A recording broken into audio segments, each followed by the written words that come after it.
Pemirsa, sejumlah peneliti ini mengungkapkan bahwa ada potensi tsunami yang bisa setinggi 34 meter di Indonesia. Ini berarti prediksi ketinggian tsunami melebihi tsunami Aceh.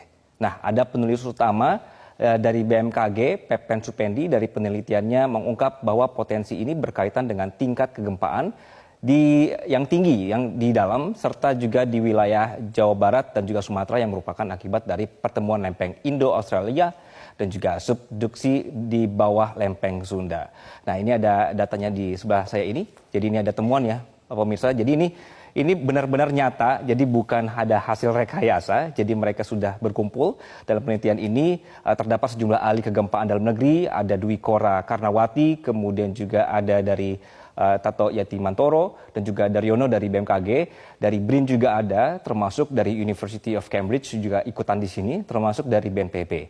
Nah, sehingga penelitian ini sangat tidak main-main dan bukan sembarangan. Jadi tim peneliti ini memanfaatkan katalog data seismik yang bersumber dari BMKG, kemudian dari Pusat Penelitian Seismik Internasional, periode April 2009 sampai Juli 2020 untuk melakukan hypocenter gempa. Jadi mereka berkumpul, kemudian hasil penelitiannya ditemukanlah bahwa ini akan ada celah seismik besar di selatan Jawa Barat dan Sumatera bagian Tenggara yang berpotensi menjadi gempa yang besar sekali, magnitudenya 8,9, potensi tsunami-nya adalah 34 meter. Ini tinggi sekali ya pemirsa ya. Nah, sebenarnya jika kita berbicara soal megatrust, jika dilihat dari definisinya, megatrust ini adalah kondisi pecahnya batas lempeng yang terjadi di bidang kotak dua lempeng tektonik yang bertemu di zona subduksi. Nah, karena gerakan relatif lempeng ini yang tidak terbendung, tekanan terakumulasi di area dua lempeng tersebut dan akhirnya saling mengunci sehingga dilepaskanlah melalui gempa megatrust. Jadi ini ada kekuatan yang ditahan kemudian terlepas begitu ya. Sumber gempa megatrust biasanya ada di bawah laut pemirsa. Megatrust ini memiliki potensi menimbulkan tsunami yang karena ada pergerakan besar vertikal dasar laut selama gempa terjadi. Baik, nah megatrust itu tadi definisinya sudah ada apa, kemudian ini mana sih sebenarnya wilayah Indonesia yang akan menjadi perhatiannya? Nah, karena negara kita terletak pada bagian cincin api Pasifik yang membuat Indonesia rentan bencana, terutama gempa dan tsunami.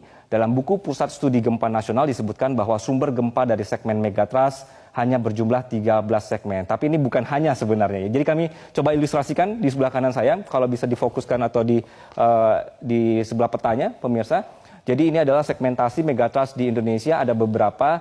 Satu adalah ini Barat Sumatera, ada 6 segmen. Kalau misalnya kita bisa lihat di sebelah sini pemirsa ya. Oke, ini ada 6. Kemudian juga Selatan Jawa ada 3 segmen. Selatan Bali hingga Sumba ada 1 segmen. Utara Sulawesi ada 1 segmen.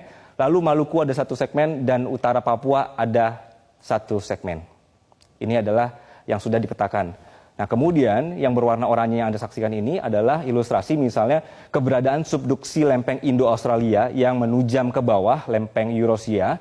Ini merupakan generator kuat sekali untuk terjadi gempa. Jadi wajar jika Selatan Jawa ini menjadi kawasan rawan gempa dan juga tsunami. Dari data BMKG ini menyebutkan bahwa gempa di atas 7,0 di Jawa ini terjadi sekitar 19 kali. Kalau dihitung dari tahun 1840 sampai 2006. Dan kalau tsunami-nya sendiri ini ada 5 kali sudah pernah terjadi. Begitu. Nah, ini menurut Kepala Mitigasi Gempa Bumi dan Tsunami BMKG, Daryono, berdasarkan frekuensi kejadian gempa yang merusak, sesar aktif sebenarnya lebih sering terjadi dan menimbulkan kerusakan serta korban jiwa dibandingkan dengan megatrust. Namun megatrust sebenarnya relatif jarang terjadi, hanya saja sumber gempa megatrust ini mampu membangkitkan gempa dahsyat dengan magnitudo 8 hingga 9. Jadi meskipun jarang, ternyata dampaknya besar sekali. Sementara sumber gempa sesar aktif rata-rata hanya mampu memicu gempa paling tinggi 7,5. Yang membuat beda, gempa sesar aktif yang lebih sering terjadi banyak berpusat di daratan, dekat perkotaan, kemudian bahkan tempat tinggal kita sendiri, pemirsa. Begitu. Oke, jadi ini adalah potensi skenario terburuk ya pemirsa. Jadi bukan prediksi yang akan terjadi dalam waktu dekat. Sehingga kapan terjadinya ini tidak ada satu orang pun sebenarnya yang tahu. Untuk itu dalam kondisi tidak pasti kapan terjadi ini, kita semua harus melakukan upaya mitigasi. Dan penelitian ini sebenarnya bukan untuk membuat kita takut atau membuat kita panik.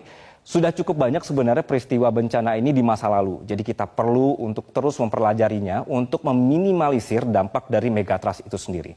Sekali lagi karena kita tinggal di negara yang alamnya subur namun juga rentan bencana, pemirsa, sudah pasti bencana ini akan terjadi. Tinggal kita yang harus beradaptasi. Jadi oleh karena itu orang-orang yang meneliti peristiwa ini juga orang-orang yang sangat paham di bidangnya, sehingga kajian-kajian seperti ini diperlukan untuk memberikan rekomendasi ke kita, ke pemerintah soal apa yang harus kita lakukan ke depannya, begitu.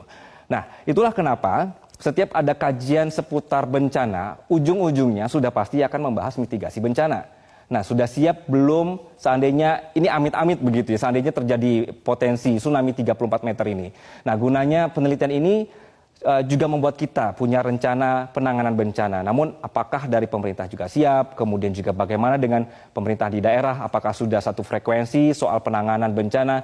Inilah yang kemudian disampaikan pakar tsunami BRIN, Ujo Kongko, yang menyatakan bahwa ini ada pernyataannya ya, kita perlu review kembali dokumen rencana kontingensi dan juga rencana operasi, peta-peta jalur evakuasi, kemudian juga sistem peringatan dininya untuk mitigasi tsunami, terutama di daerah-daerah pesisir Jawa dan Sumatera.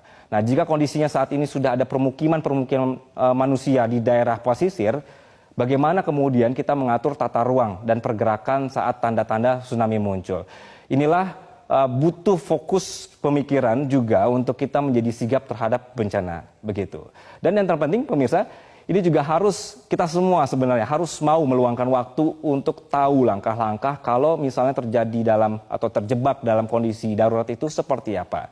Kita tetap berdoa bahwa tidak ada peristiwa mengerikan yang akan terjadi, sekaligus tidak lupa berusaha untuk bisa beradaptasi memahami alam. Sampai bertemu di Metropedia selanjutnya bersama saya Gia Sibuan.